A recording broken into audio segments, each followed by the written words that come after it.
Gannavaram international airport location లో వచ్చేసి మనకి హెచ్సిఎల్ ఆపోజిట్ ప్రైమ్ లొకేషన్ లో 500 మీటర్స్ డిస్టెన్స్ లో లగ్జరీ విల్లాస్ ఉన్నాయి. మనకు వచ్చేసి ఇది వెస్ట్ ఫేసింగ్ అండి. వెస్ట్ ఫేసింగ్ లో 168 స్క్వేర్ యార్డ్స్ 2600 SFT అండి. ఇది మనకు కాస్ట్ వచ్చేసి 1,35,00,000 అండి. మనం పక్కనే ఎయిర్పోర్ట్ ఉంది, 200 మీటర్స్ డిస్టెన్స్ లో ఉన్నాయి. మనం వెంబటే మీకు కావాలి అనుకుంటే గృహప్రవేశం చేసుకోవాలంటే రెడీ టు మూవ్ లోనే ఉన్నాయి, విత్ కబోర్డ్ తో సహా ఇస్తామండి. వచ్చేసి మనకి మీరు ఒకవేళ కనుక హౌసెస్ కాకుండా మామూలుగా రెంటల్ బేస్ కైనా ఇచ్చుకోవాలనుకుంటే ఇచ్చుకోవచ్చు, మన పీజీ హాస్టల్ కైనా ఇచ్చుకోవచ్చు. అవి వచ్చేసి పర్ మంత్ వచ్చేసి 50,000 అలా వస్తుందండి.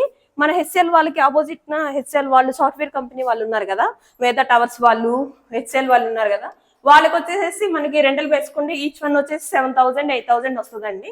మనకి వచ్చేసి మొత్తం టోటల్ గా 15 మెంబర్స్ అలా ఇచ్చుకోవచ్చు. సీటింగ్ వచ్చేసి 90,000 వరకు మీకు రెంటల్ బేస్ వస్తుంది. అన్నిటికీ